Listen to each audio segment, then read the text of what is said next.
Well, at first glance, the notion of coaching being part of a path of awakening might seem quite a stretch, or perhaps even rather a little bit clickbaity. Let me expand a little more on what I really mean when I'm talking about this. Firstly, this term awakening carries a lot of significant implications, but at its most basic level, awakening means to wake up from being asleep. So I'm not using it here so much in that more literal sense, but more in the way that we might use it as a metaphor for awakening a quality such as interest or love within ourselves, and even more so is how we might employ it to mean that we become really more aware or able to see or understand something that we were just previously incapable of comprehending. Already we can see several ways that coaching and awakening correspond, right? Great coaches help clients to awaken interest and motivation so they can achieve their goals and to see things in really new ways.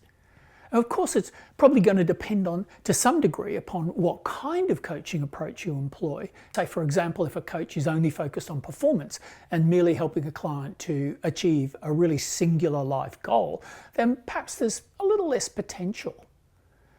But when the coaching is what I would call developmental, then we land right in the ballpark of all of the above areas.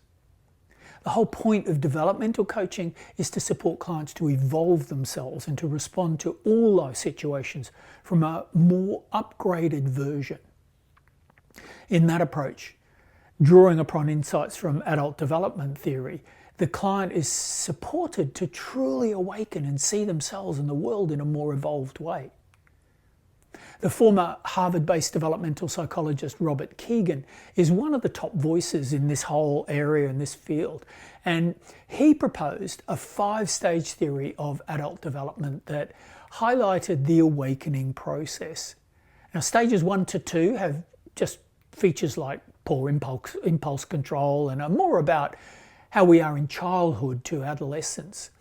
Though there are, as we see, plenty of adults who never advance beyond these stages as well, unfortunately. Stage 3 he called the socialized mind, which means you can successfully function in society while fundamentally seeking just to meet your own personal needs and desires. Now, Kegan saw or proposed that this was about 58% of the population, so a considerable part of the population. And it might be defined by the statement, I am my relationships, I follow the rules. So the 4th level is what he called the self-authoring mind, and that makes up, to him, about 35% of the population. So already we've got most of the population just in those two, adult population. And this section, the self-authoring mind, for him might be defined by the statement, I have an identity, I make choices. Now for me, it's Kegan's 5th group, the one he called the self-transforming mind, which is where we see a really more awake version, and a version that is what I'm pointing to when I'm talking about the path of awakening. Now, this is what he proposed to be only about 1% of the adult population. And that sector might be defined by the statement, I hold many identities, I embrace paradox. So where are you in that? So right here is the very, very coalface, I believe, of great coaching. Well, developmental coaching for sure.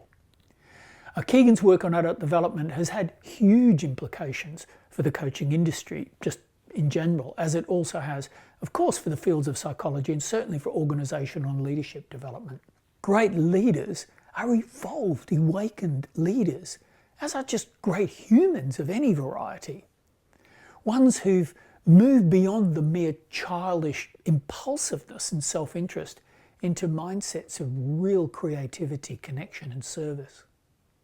We see many different versions or flavors in several other developmental models as well, not least in Maslow's famous needs triangle, with its evolution from just the basic needs being met through to what the humanistic psychologists call at the top of self-actualization, the realization of one's really full potential. So the term awakening also shows up in many spiritual contexts as well, of course.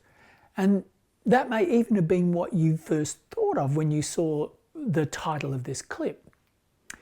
And in Buddhism, this is often called nirvana or nibbana.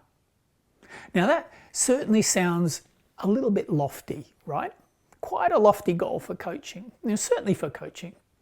Yet, while this is often considered to be some kind of highly enlightened transcendent state only achieved after years of isolation and dedicated solitary practices, other terms used for this state are liberation or freedom, which points us to a far more achievable sounding goal for we just mere mortals, right? To have a mind that can simply be happy here in this moment and which possesses that elusive capacity known as equanimity. To be free from the agitation of all the endless desires and aversions that compel us to simply never be truly at ease.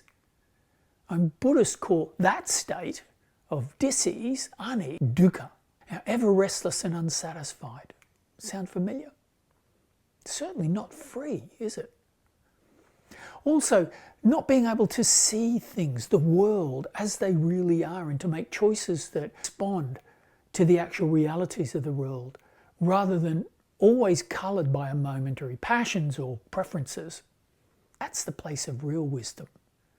And while not identical, it sounds a little bit at least like Kegan's view of the really developed, evolved human. That's level 5 human. So all this is possibly part of the business of truly great coaching.